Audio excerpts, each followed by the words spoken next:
J'aurais vraiment adoré être musicien, en fait, je crois. Après, je crois que j'étais trop feignant pour être musicien. C'est une grosse rigueur. Mais par contre, voilà, j'ai un rapport à la musique qui est que j'écoute souvent de la musique aussi en me demandant comment ça fonctionne dans son déroulement et pour essayer de trouver des endroits de concordance possible avec une écriture cinématographique.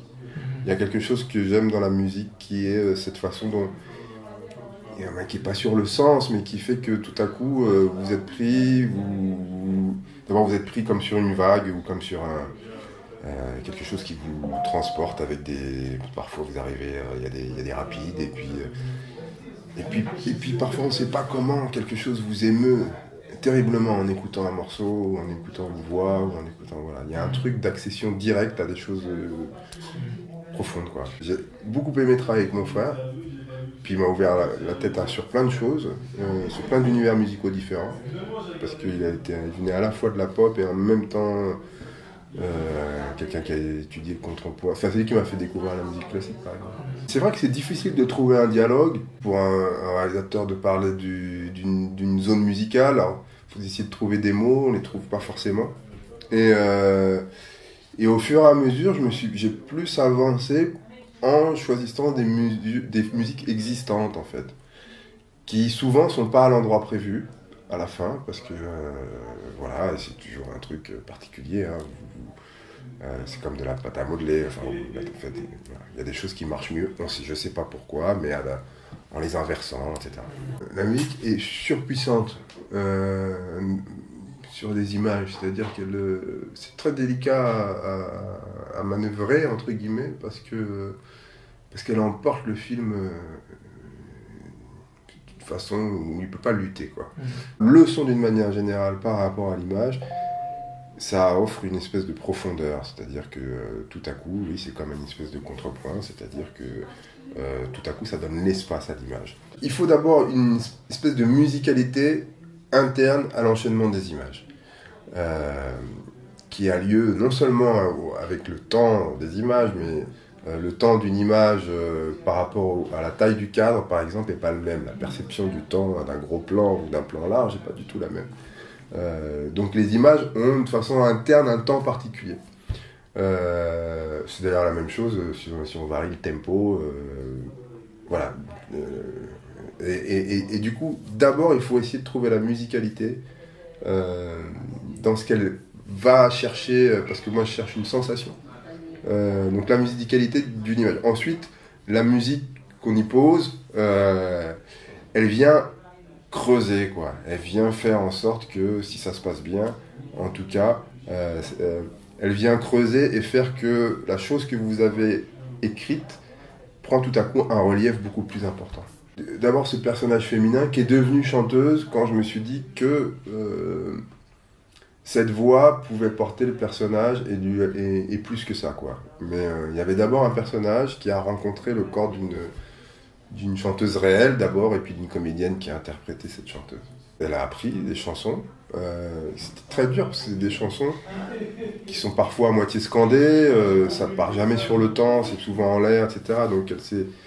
mais la chanteuse, vraiment, Mambouilly, l'a coachée, quoi. Elle lui a appris et à danser et à chanter, ouais. Ce qui me plaisait dans cette femme, dans cette figure-là, en tout cas, c'est cette espèce de non-compromission. C'est-à-dire, c'est une femme qui affronte, qui ne plie pas, et qui du coup en même temps peut être un miroir insupportable pour le monde, puisque ceux qui ne se compromettent pas soulignent finalement les compromissions des autres. Donc il y a cette façon de s'isoler, mais en même temps il y a cette espèce de faiblesse qui est que on peut vite aussi se retrouver presque en position de jugement du monde, de ne pas accepter le monde tel qu'il est, en tout cas, ou de le refuser en bloc.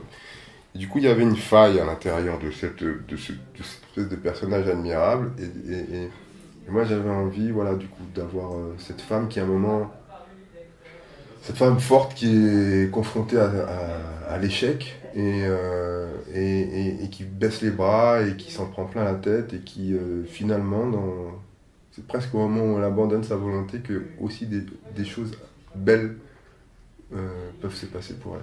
Il y avait les morceaux du Kassai All Star, et au moment où j'ai commencé à repérer, je leur ai demandé qu'est-ce que vous avez comme inédit, parce qu'il y avait les morceaux qui avaient déjà été édités, et j'avais envie aussi qu'il y ait de nouveaux morceaux. Donc ils m'ont joué 5 ou 6 morceaux inédits, parmi lesquels j'en ai gardé 3. J'ai connaissé ce groupe depuis, je sais pas, depuis 10 ans peut-être.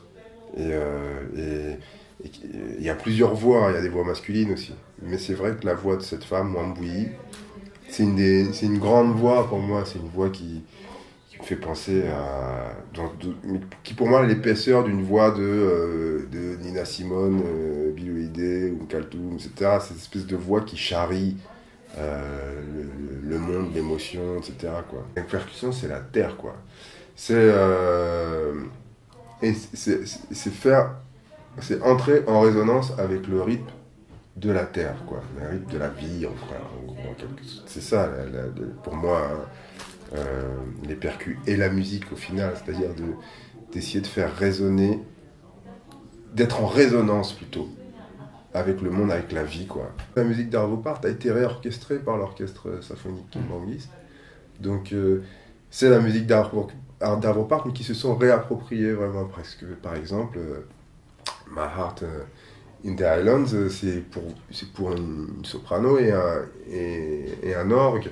Et là, c'est joué par 80 musiciens, donc ils ont c'est plus que réorchestré là. Donc ils ont remis des harmonies, etc. Il y a des variations, il y a des mouvements qui n'existent pas dans le morceau d'Arvo Part. J'aimerais bien d'ailleurs lui faire entendre.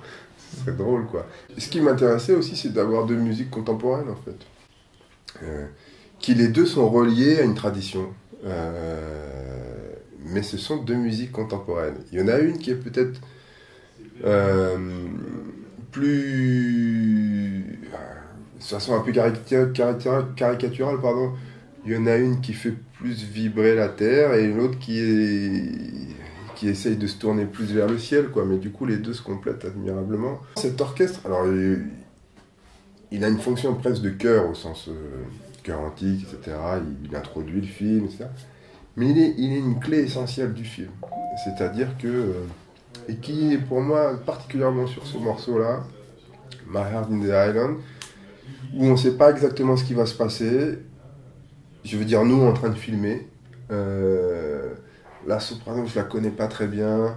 Je sais pas si elle va... Et puis c'est un orchestre amateur aussi. C'est-à-dire que...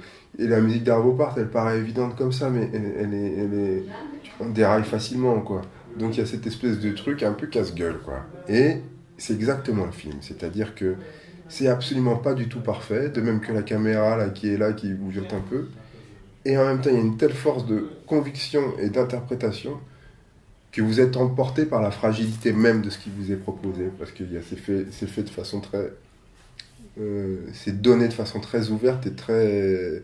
plus qu'honnête. Il y a un truc entier, absolument. C'est un grand plaisir que d'essayer de filmer la musique, de toute façon. Qu'est-ce que ça veut dire que de filmer la musique? A priori, pas grand-chose, mais juste un peu comme de se mettre... Et du coup, ça veut pas dire la suivre. Ça veut dire faire contrepoint à la musique elle-même, en quelque sorte. Parce que se mettre...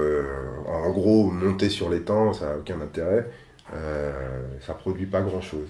Mais comment essayer justement de mettre en relief un mouvement en se plaçant autrement, parce que font souvent les musiciens, soit en faisant le contrepoint, soit en utilisant une seconde voix, etc., etc. C'est comment on creuse et tout à coup on donne à faire entendre de façon un peu plus aiguë ou un peu plus surprenante, quelque chose qui existe déjà. Mais c'est ça un film. Voilà. Donc filmer la musique et du coup filmer un orchestre en train de jouer, ça c'était un grand plaisir.